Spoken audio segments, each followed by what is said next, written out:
Hola, mi nombre es Ángela Gómez y aquí comienza Ella Soy, el programa de los derechos y las luchas de las mujeres. Estos son nuestros titulares de esta semana. Las protestas contra el ICE y contra Donald Trump crecen y también lo hace el rol de las feministas, que a la par de este rechazo impulsan sus luchas por los derechos sexuales y reproductivos. ¿Cuál ha sido su rol? Analizamos. Las víctimas españolas dijeron no a la Iglesia Católica, que les pidió perdón por los centros de rehabilitación franquistas que dirigió la institución. En cambio, exigieron reparaciones. Les contamos la historia. Y aunque el exproductor de Hollywood, Harvey Weinstein, fue condenado por un cargo de agresión sexual en la repetición de un juicio en su contra, se espera un tercer juicio en julio por un cargo pendiente de violación. Sigue la búsqueda de justicia de uno de los casos más emblemáticos del Me Too. En Estados Unidos, las movilizaciones contra el ICE y contra Donald Trump se han convertido en un fenómeno creciente contra las políticas antiinmigración de la Casa Blanca. Y se suman, por supuesto, al rechazo previo de las feministas por el retroceso en los derechos sexuales y reproductivos. En este programa queremos empezar por eso revisando el rol de las mujeres en las más recientes manifestaciones. Y es por eso que hemos invitado a Alejandra Soto. Ella es directora para medios latinos de Planned Parenthood Federation of America. Alejandra, gracias por conectarte con Ellas Hoy. Al contrario, gracias por la invitación, siempre un placer. Pues bueno, entremos, si te parece, en materia, hablemos de la participación y del liderazgo que han tenido las mujeres. ¿Cuál ha sido más específicamente su rol en estas protestas que se han masificado y lo hemos visto en medios de comunicación internacionales? Interesantísimo, diría yo, ¿no? Primero, recordemos que la palabra feminista no significa que seas pro mujer, significa que crees en la igualdad, la equidad, ¿no? Entre todos los sexos, todos los géneros, y que todo el mundo debe tener una voz, ¿no? Y un voto sobre nuestros propios cuerpos, sobre nuestros derechos, sobre lo que está pasando en el mundo. Acá en Estados Unidos hemos visto en manifestación tras manifestación, y no solamente en estos primeros ya ciento y cacho días del gobierno Trump, sino incluso cuando era candidato Donald Trump, que la gente ha alzado su voz, que las mujeres han dicho no más retroceder, no más que eliminen los derechos por los cuales se lucharon hace tantas décadas, y ahí hemos estado al pie del cañón, al frente de las filas en estas manifestaciones. Bueno, ¿tú qué tanta dirías que es la presencia de feministas y de mujeres en las protestas en contra del ICE, en las protestas anti-Trump, en la celebración del cumpleaños de Donald Trump y las protestas que siguieron como reacción a él? Yo creo que por mucho tiempo las mujeres siempre hemos llevado la carga de algunos de estos movimientos detrás de cámara, por decirlo así, detrás del telón, y ahora estamos ya muy abiertamente estando al frente de estos movimientos. ¿Por qué? Porque tratándose, por ejemplo, de migración, la mayoría de estas redadas, por supuesto, incluyen a hombres trabajadores, ¿no? Porque están acudiendo precisamente a sus lugares de trabajo. Pero entonces, ¿qué sucede cuando deportan a la cabeza, ¿no?, de sustento, por decirlo así, de la familia, que entonces se queda la mamá con los hijos en Estados Unidos y con el esposo deportado? Entonces son las mujeres las que están al frente de esa lucha. Y eso por decir un solo ejemplo de migración. Obviamente muchas manifestaciones también tienen que ver con la salud reproductiva y los derechos reproductivos, que nos afectan a todos, hombres y mujeres, pero mayormente a la mujer, ¿no? Porque es quien queda embarazada y quien tienen que decidir si continúa o no con un embarazo. Entonces, tema tras tema por el que desglosas, la mujer, por supuesto, está diciendo presente y está diciendo no más. Bueno, las imágenes que hemos visto son brutales en los últimos meses con las redadas anti-inmigración de Donald Trump. No las vamos a mostrar aquí, pero estoy segura que cualquier televidente puede sentirse identificada o identificado con las imágenes de mujeres siendo arrastradas, alejadas de sus hijos cuando van a sus citas para revisar su situación legal en el país, las imágenes de adolescentes también camino a estudiar, que son también recogidos por el ICE, arrestados y que llegan pues a los centros de deportación. A la par de esto, pues sigue una denuncia muy fuerte de colectivos feministas y también de colectivos por los derechos humanos en general, que hablan de autoritarismo, que Donald Trump toma medidas de un autoritario. Y bueno, ¿cómo afecta esto no solamente a las mujeres, sino a los demás grupos poblacionales de los que dependen pues la vida y la salud de las ciudadanas?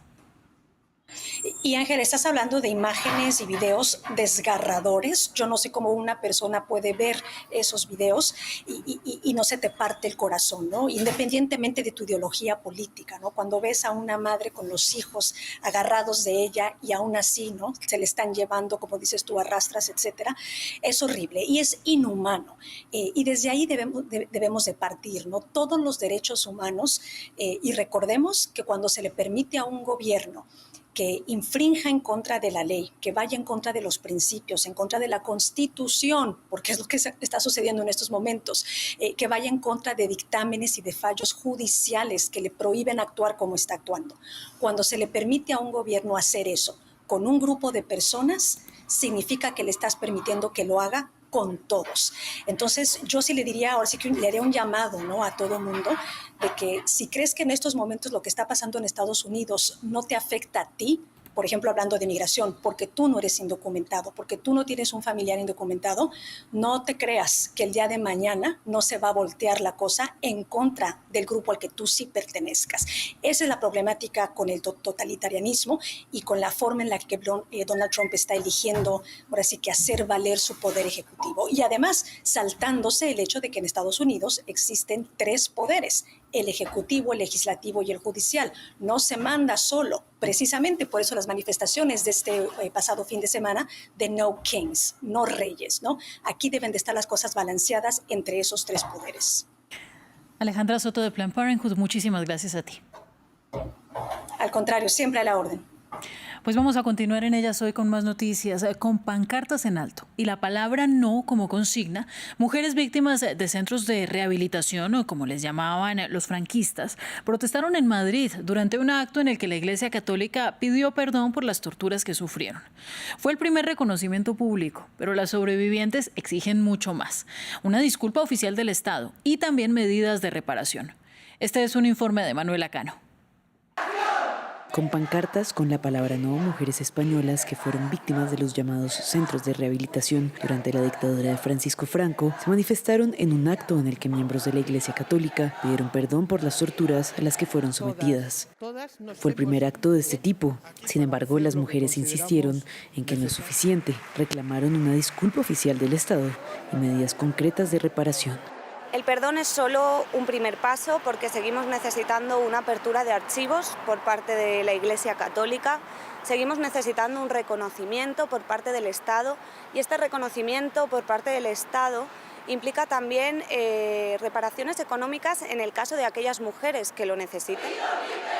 Durante la dictadura franquista, miles de mujeres y niñas acusadas de supuestas faltas morales fueron llevadas a la fuerza a estos centros, donde sufrieron castigos, aislamiento, adoctrinamiento religioso y condiciones inhumanas. Esos lugares funcionaron también como una herramienta de represión contra las detractoras del régimen y formaron parte de un sistema de control social centrado en el sometimiento físico y mental de las mujeres. Según las sobrevivientes, las secuelas físicas y psicológicas persisten hasta hoy.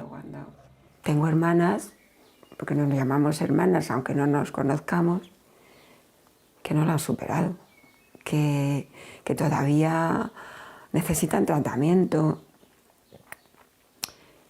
que lloran, que no son capaces de contarlo, que están casadas y con hijos y su familia no saben.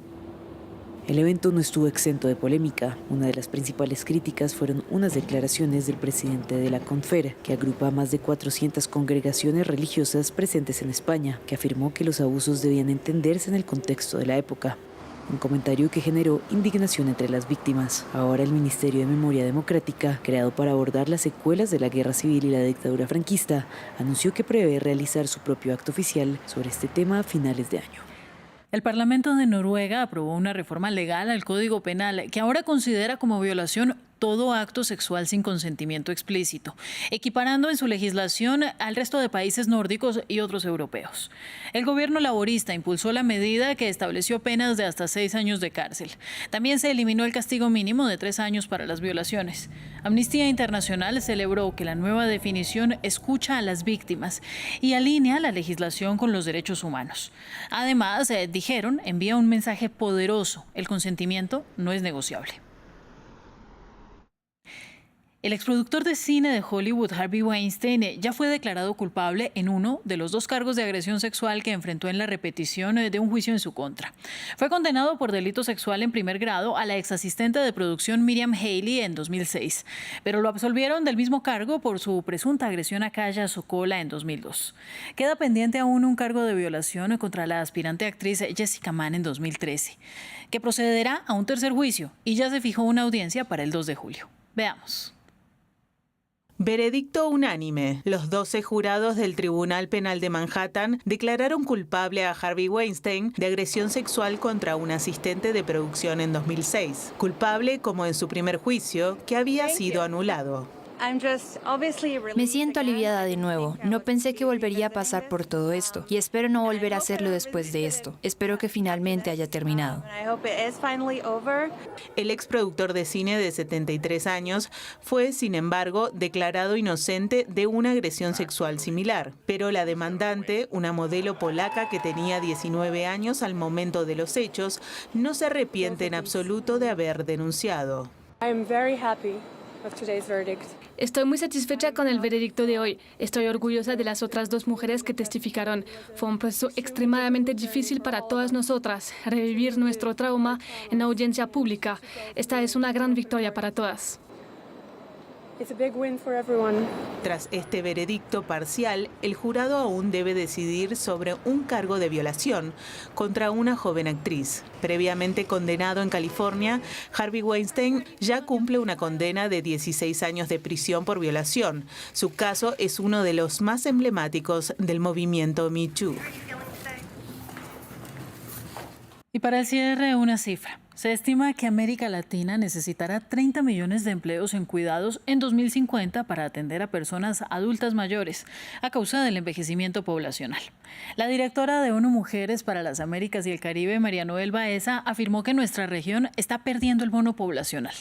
Todo esto a propósito de la caída en las tasas de fecundidad en todo el planeta, con mujeres cada día menos interesadas en maternar. Un fenómeno multifactorial, pero que se relaciona, entre otros, con la brecha laboral y con la sobrecarga del cuidado. Este programa fue posible, como siempre, gracias al trabajo de Manuela Cano, de Laura Espinosa, de James Martínez, de Giovanni Agudelo, Álvaro Sierra y nuestro equipo de máster y producción.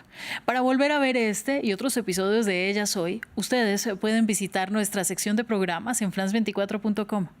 Nos vemos en una próxima oportunidad.